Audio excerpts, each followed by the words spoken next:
দশমীর দিন মা দুর্গার বিসর্জনের সাথে সাথে মন ভারাক্রান্ত হয়ে ওঠে। উৎসব শেষে বাঙালি আবার অপেক্ষা করে থাকে 15 দিন শক্তির আরাধনার জন্য। মায়ের আরাধনা, মা কালী পুজো আর আলোর উৎসব দীপাবলি মানানোর জন্য। পৌরাণিক কাহিনী অনুসারে শুম্ভ ও নিশুম্ভ নামক অসুরদের বধ করার জন্য যখন দেবী দুর্গা অত্যন্ত ক্রুদ্ধ হন, তখন তার ভ্রুযুগলের মধ্য থেকে কালী দেবীর জন্ম হয়। আবার অন্য একটি বর্ণনায় দেবীর শরীর থেকে নিঃসৃত কৃষ্ণবর্ণ শক্তি কৌশিকী নামে পরিচিত, যিনি ক্রুদ্ধ হয়ে কালীকে সৃষ্টি করেন।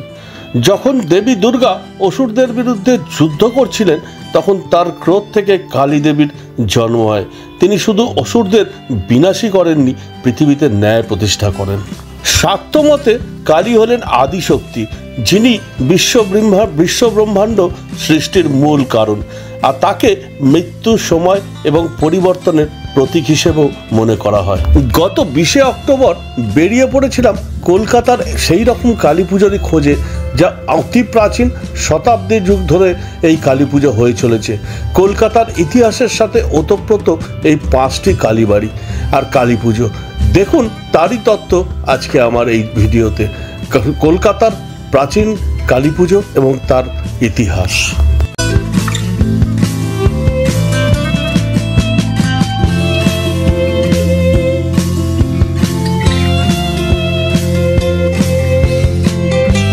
দীপাবলির শুভেচ্ছা। আজকে 20 অক্টোবর, কালী পুজো, শক্তির আরাধনা, তার সাথে দীপাবলি আলোর উৎসব। সেই আলোর উৎসব আর শক্তির আরাধনায় আমি বেরিয়ে পড়েছি কলকাতার সব থেকে প্রাচীন 5টা মন্দির, কালী মন্দির, সেই মন্দির দর্শনে। আর আমি এই মুহূর্তে কলেজ স্ট্রিট মোড়ের কাছে ঠনঠনিয়া কালীবাড়ি, কলকাতার প্রাচীন মন্দিরের মধ্যে অন্যতম। এই ঠনঠনিয়া কালীবাড়ি 1706 খ্রিস্টাব্দে তৈরি করেছিলেন শঙ্কর ঘোষ নামে জনৈক ব্যবসায়ী, এবং পুরো ইতিহাস আর মন্দির দেখাই আপনার। কালী পুজোর দিন ভীষণ ভালো দিন। আর এই জাগ্রত কালী মন্দিরে মায়ের মূর্তি, মাটির মূর্তি, প্রতি বছর সংস্কার করা হয় এবং রূপোর অলঙ্কারে সজ্জিত। চলুন দেখাই ঠনঠনিয়া কালীবাড়ি। আজকে আমার প্রথম গন্তব্যস্থান। আমার প্রথম গন্তব্য ছিল কলেজ স্ট্রিট মোড় থেকে ডান দিকে হাতিবাগানের দিকে যে রাস্তা চলে যাচ্ছে, সেই বিধান সরণিতে ঠনঠনিয়া কালীবাড়ি। জনশ্রুতি অনুসারে 1703 খ্রিস্টাব্দে উদয়নারায়ণ ব্রহ্মচারী নামক জনৈক তান্ত্রিক মাটি দিয়ে সিদ্ধেশ্বরী কালী মূর্তি গড়েন। 1806 সালে শঙ্কর ঘোষ নামে জনৈক ব্যবসায়ী বর্তমান কালী মন্দির ও পুষ্পেশ্বর শিবের 8চালা মন্দির নির্মাণ করেন আর নিত্য পুজোর ব্যয়ভার গ্রহণ করেন। এখানে মায়ের মূর্তি মাটির, প্রতি বছর মূর্তি সংস্কার করা হয়। ঠনঠনিয়া কালীবাড়িতে জ্যৈষ্ঠ মাসে ফলহারিণীর পুজো, আর কার্তিক অমাবস্যায় আদি কালীর পুজো, আর মাঘ মাসে রটন্টি কালী পুজো বিখ্যাত।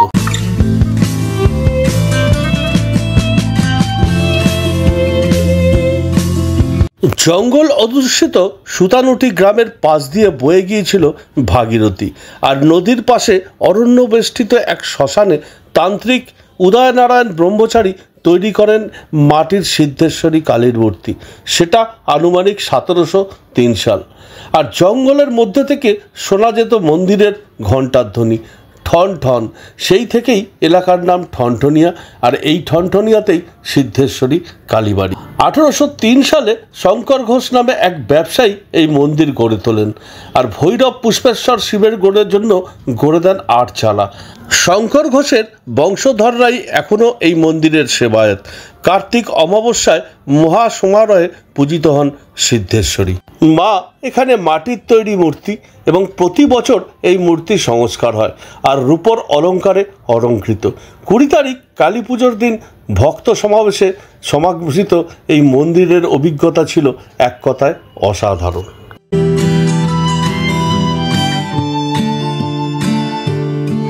কালী মন্দির দেখে আমি চলে এসেছি আরেক শতাব্দী প্রাচীন 500 বছরের পুরনো এই ফিরিঙ্গি মন্দির।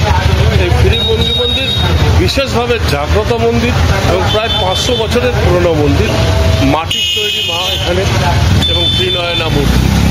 কথিত আছে পর্তুগিজ সাহেব অ্যান্টনি ফিরিঙ্গি এই মন্দিরের প্রেমে পড়ে হিন্দু ধর্মের প্রতি আসক্ত হয়ে এই মন্দিরের প্রেমে পড়ে যান এবং সেই থেকে এই মন্দিরের নাম ফিরিঙ্গি কালীবাড়ি।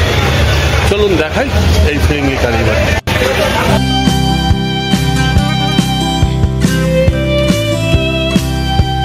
ঠনঠনিয়া কালীবাড়ি দেখে চলে এলাম কলকাতার বউবাজার অঞ্চলে অবস্থিত আরেক প্রাচীন কালী মন্দির ফিরিঙ্গি কালী মন্দির। বিবি গাঙ্গুলি স্ট্রিটে অবস্থিত এই ফিরিঙ্গি কালীবাড়ি জনশ্রুতি অনুসারে 500 বছরের পুরনো। কথিত আছে পর্তুগিজ সাহেব অ্যান্টনি ফিরিঙ্গি এই মন্দিরে আসতেন বলে এই মন্দিরটি ফিরিঙ্গি কালীবাড়ি নামে পরিচিত। ফিরিঙ্গি কালীবাড়িতে প্রতিষ্ঠিত কালী মূর্তিটি শ্রী শ্রী সিদ্ধেশ্বরী কালীমাতা ঠাকুরানী নামে পূজিত হয়। মন্দিরের দেখাশোনা করতেন বিধবা প্রমীলা দেবী। আর পর্তুগিজ বংশোদ্ভূত কোরিয়াল অ্যান্টনি ফিরিঙ্গি হিন্দু ধর্মের প্রতি অনুরক্ত হয়ে এই মন্দিরে যাতায়াত শুরু করেন। তার সঙ্গেই প্রণয়ে আবদ্ধ হন অ্যান্টনি সাহেব।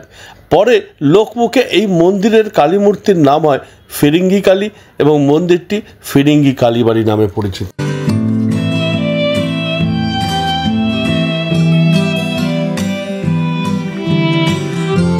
ফিরিঙ্গি কালীবাড়ি একটি চাঁদনি স্থাপত্যের মন্দির। এই মন্দিরের কালী মূর্তিটি মাটির তৈরি, প্রায় 5.5 ফুট লম্বা, সবসনা ত্রিনয়না মূর্তি। কালী মূর্তি ছাড়াও শীতলা, মনসা, দুর্গা, শিব ও নারায়ণের মূর্তি রয়েছে এই মন্দিরে।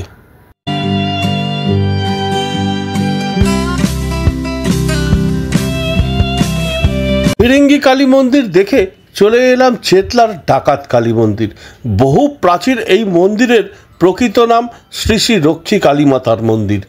এটি ঢাকা কালীবাড়ি নামেও পরিচিত। এখন দাঁড়িয়ে আছি চেতলার ডাকাতে কালী মন্দির। ফিরিঙ্গি টেম্পল আর ঠনঠনিয়া কালী মন্দির দেখে ডাকাতে কালী মন্দির চেতলার অন্যতম প্রাচীন মন্দির, প্রায় 550 বছরের ইতিহাস। আর এই মন্দিরের বৈশিষ্ট্য মা চঞ্চলা, মাকে শিকল বাঁধা আছে, মানে পাটা একটু এগিয়ে থাকা এবং শিকল বাঁধা এবং বিশ্বাস এই অঞ্চলকে সুরক্ষিত রাখেন মা। কথিত আছে নীলু ডাকাত আর ভলু ডাকাত মা শারদাকে অপহরণ করে এখানে এনেছিল, আর তারপরে তার মধ্যে দেবীর রূপ দেখে অভিভূত হয়ে যায়, তৈরি হয় এই ডাকাতে কালী টেম্পল। চলুন দেখাই এই মন্দির।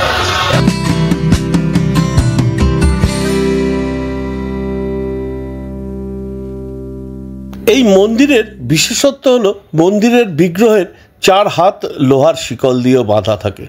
জনশ্রুতি রয়েছে এখানে মা নাকি চলে ফিরে বেড়াতেন। স্থানীয় লোকেরা দাবি করেন তাদের পূর্বপুরুষরা নাকি কালী মূর্তিকে শিবের বুক থেকে নামতে পর্যন্ত দেখেছেন। সেই কারণে মা যাতে মন্দির ছেড়ে না যেতে পারেন, ডাকাতেরা মায়ের হাত শিকল দিয়ে বেঁধে দেন। সেই রীতি মেনে আজও চতুর্ভুজা মা শৃঙ্খলাবদ্ধ। প্রাচীনকাল থেকেই তা চালু রয়েছে। 50 বছর আগে মন্দিরটির সংস্কার করা হয়, কিন্তু মন্দিরের সুউচ্চ কালী মূর্তির হাত পা আজও শিকলে বাঁধা। নিচের বেদিটি অসুর মুন্ড দিয়ে তৈরি। উগ্রচণ্ডা রূপে দেবী সেই বেদিতেই অবস্থান করেন।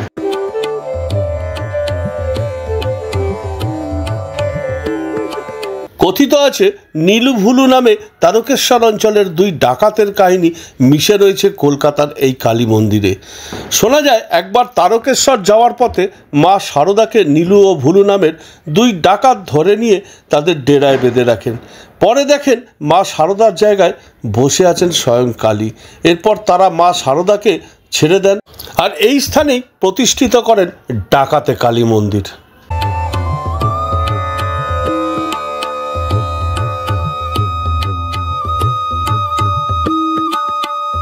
কলকাতার বুকে অতি প্রাচীন কালী পুজো দর্শন করতে বেরিয়ে পড়েছিলাম কালী পুজোর দিন সকালে।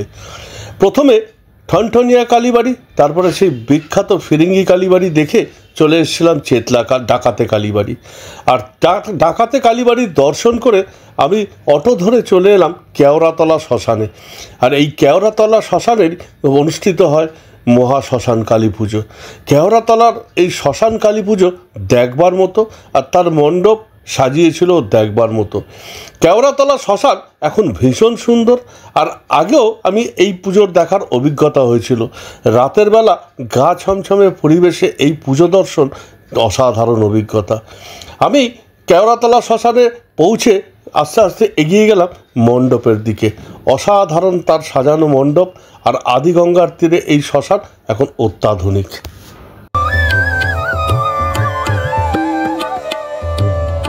পশ্চিমবঙ্গের অন্যান্য শ্মশানের মতো কেওড়াতলা মহাশ্মশানেরও অধিষ্ঠাতা দেবী হলেন শ্মশানকালী। কথিত আছে 1870-এর দশকে এক পরিব্রাজক কাপালিক দুই স্থানীয় ব্রাহ্মণের সহায়তায় এখানে শ্মশানকালীর পুজোর প্রচলন করেন। কাপালিক নিজের সঙ্গে আনা একটি লোহার কালী প্রতিমায় পূজা করেন এবং পূজার পর নিজ গন্তব্যে চলে যান, কিন্তু তারপর থেকে শ্মশানের পুজো আর বন্ধ হয়নি। কালী টেম্পল দেখে আমি চলে এসেছি কলকাতার বুকে আরেক অন্যতম প্রাচীন পুজো, কেওড়াতলা শ্মশানের মহাকালী পুজো। এই পুজো কিন্তু ভীষণ জাগ্রত। আমি আগেও দেখেছি রাত জেগে ভীষণ রকমভাবে জাগ্রত এই শ্মশান কালী মন্দির, কালী পুজো। আমি দেখাই ভেতরটা, গা ছমছমে পরিবেশ, পাশেই কেওড়াতলা মহাশ্মশান, অসম্ভব সুন্দর করে সাজানো এখন এই শ্মশান। আর এই হচ্ছে কেওড়াতলা শ্মশান কালী। দেখাই, চলুন দেখে আমি যাব 51 শক্তিপীঠের অন্যতম শক্তিপীঠ কালীঘাট মন্দির।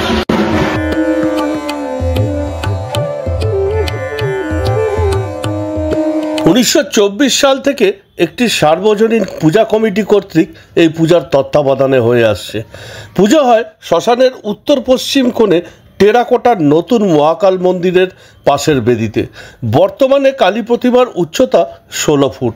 দেবী দ্বিভুজা, দুই হাতে মদ্য ও মাংস রেখে পুজো করা হয়। পূজায় ছাগ বলি হয়। আর কেওড়াতলা মহাশ্মশানের নিয়ম অনুযায়ী শ্মশানের ডোমেরা বলির পর অন্তত 2টি ছাগমুণ্ড পায়। তবে মায়ের বাৎসরিক পূজা হয় ভাদ্র মাসের অমাবস্যায়।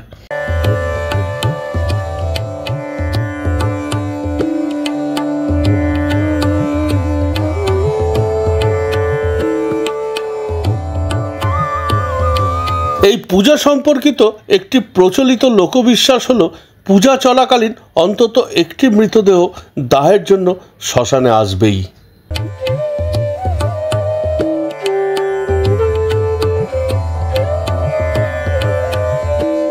শ্মশানের ঠিক পাশ দিয়েই বয়ে চলেছে আদিগঙ্গা, আর এই আদিগঙ্গার এই ঘাটটি তর্পণ ঘাট নামে পরিচিত। কাঠের চুল্লির ঠিক পাশেই রয়েছে কৃষ্ণকালী মন্দির, আর এখানে কৃষ্ণকালী রূপে মা নিত্য পূজাবান। এখানে মায়ের হাতে যেমন খড়গ আছে তেমনি আছে বাঁশি। মা এখানে অর্ধ অঙ্গে মহেশ্বরী আর অর্ধ অঙ্গে শ্রী শ্রী হরি। পঞ্চমুণ্ডের আসলে মা প্রতিষ্ঠিতা। বহু সাধকের সাধনার স্থান এই কেওড়াতলা শ্মশান।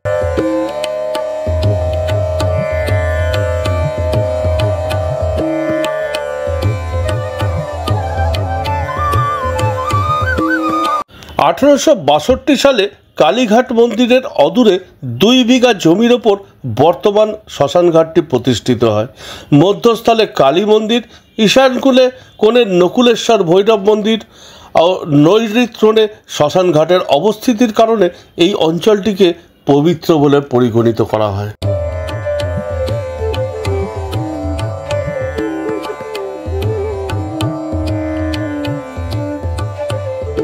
কলকাতার বহু বিশিষ্ট ব্যক্তিত্বের শেষকৃত্য সম্পন্ন হয়েছে কেওড়াতলা মহাশ্মশানে।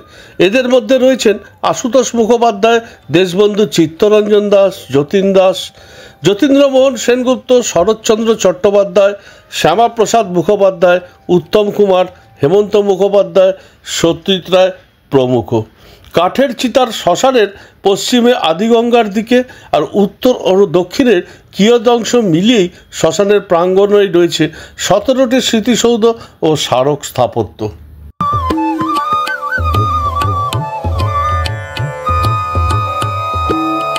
কেওড়াতলা মহাশ্মশানের পুজো দেখে বেরিয়ে এলাম আস্তে আস্তে উল্টো দিকেই কালীঘাট মন্দিরের দিকে। কলকাতার বুকে একমাত্র সতীপীঠ আর শক্তিপীঠ এই কালীঘাট মন্দির অতি প্রাচীন এবং অতি জনপ্রিয় তীর্থস্থান হিন্দু ধর্মের কাছে। হিন্দুদের কাছে কালীঘাট মন্দির এক পবিত্র তীর্থস্থান এবং বহু ভক্তের সমাগম হয় সারা বছর ধরে। সেই কালীঘাট মন্দিরে আমার ছিল আজকের শেষ গন্তব্যস্থল। আদিগঙ্গার তীরে আর আমার গন্তব্য কালীঘাট টেম্পল, কালীঘাট মন্দির 51 সতীপীঠের অন্যতম, কলকাতার বুকে একমাত্র পীঠ সেই কালীঘাট মন্দির সামনে। আর রাতের বেলায় এই কালীঘাট মন্দির অপরূপ। আর আজকে কালী পুজোর দিন, এরকম একটা সুন্দর দিনে সৌভাগ্য হচ্ছে আমার কালীঘাট মন্দির দর্শন। ভেতরের বিগ্রহ ছবি তুলতে দেবে না আমার। আজকে প্রাচীন 5টা শতাব্দী প্রাচীন কলকাতার বুকের অন্যতম এটা, এবং সবথেকে শক্তিশালী জাগ্রত এই কালীঘাট মন্দির এবং জনপ্রিয় এই মন্দির। এখন বেশ ভিড়, ভক্তদের ভিড়ে। আর আমি যাচ্ছি আদিগঙ্গা তীরেই এই কালী মন্দির, আর তার ইতিহাস তুলে ধরবো আপনাদের সামনে। আগে ভেতরটা দেখি কতটা দেখানো যায়, আর বাইরের সেই আলোর চিত্র কালীঘাটের মন্দিরের অপূর্ব, সেটাও দেখাবো। চলুন দেখাই। সত্যযুগে প্রজাপতি দক্ষ স্বগৃহে এক মহাযজ্ঞের আয়োজন করেছিলেন। সেই যজ্ঞে দেবতা, মুনি, ঋষি, যক্ষ, কিন্নর সকলকে নিমন্ত্রণ করলেও দক্ষ আপন কন্যা সতী ও জামাতা শিবকে নিমন্ত্রণ জানাননি। সতী বিনা আমন্ত্রণে যজ্ঞস্থলে উপস্থিত হলে তার সম্মুখেই দক্ষ শিবের নিন্দে করেন। প্রতিনিন্দা সহ্য করতে না পেরে তৎক্ষণাৎ যজ্ঞকুণ্ডে আত্মবিসর্জন করেন সতী। আর শিব ক্রুদ্ধ হয়ে সতীর শবদেহ স্কন্ধে নিয়ে বিশ্ব ধ্বংস করার উদ্দেশ্যে তাণ্ডব নৃত্য শুরু করেন। তাকে শান্ত করতে বিশ্ববালক বিষ্ণু আপন সুদর্শন চক্র দিয়ে সতীর দেহ খণ্ড বিখণ্ড করে দেন। সতীর দেহের টুকরোগুলো পৃথিবীর নানা স্থানে পতিত হয়েছিল। পৃথিবীতে পরামাত্রই এগুলো প্রস্তরখণ্ডে পরিণত হয়। পীঠমালা তন্ত্র অনুযায়ী সতীর ডান পায়ের 4টে আঙুল পড়েছিল কালীঘাটে।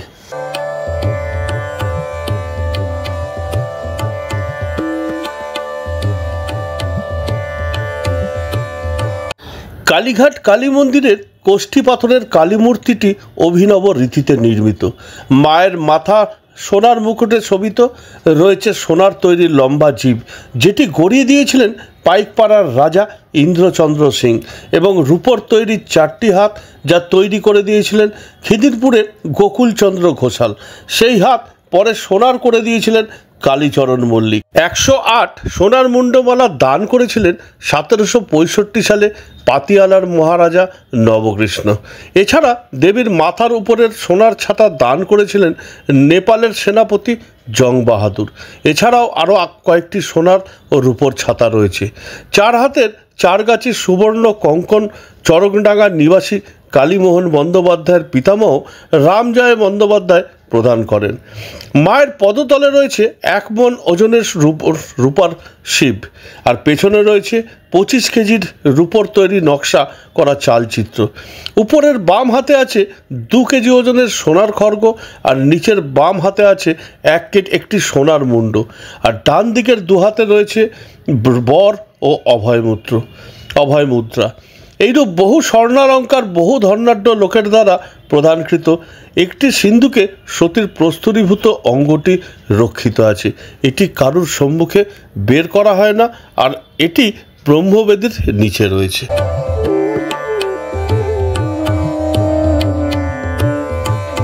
(1809 সালে বরিশার সাবর্ণ জমিদার শিবদাস চৌধুরী তার পুত্র রামলাল ও ভাতুষপুত্র লক্ষ্মীকান্তের উদ্যোগে আদিগঙ্গার তীরে বর্তমান মন্দিরটি নির্মিত হয়। পরবর্তীকালে মন্দিরটির কিছু পোড়ামাটির কাজ নষ্ট হয়ে গেলে সন্তোষ রায়চৌধুরী সেগুলি সংস্কার করেন। বর্তমান এই মন্দিরটি 90 ফুট উঁচু।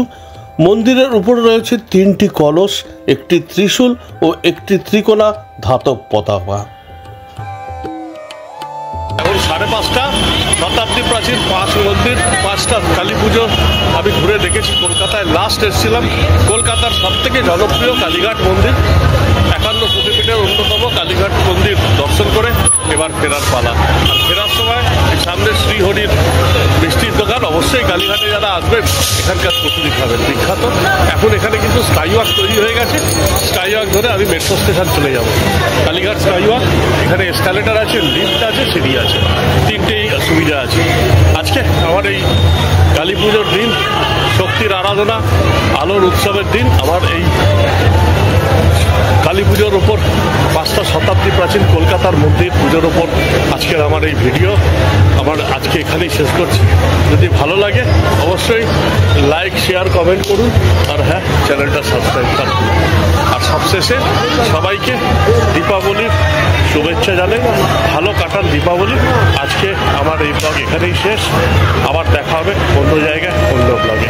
ভালো থাকবেন। Good night.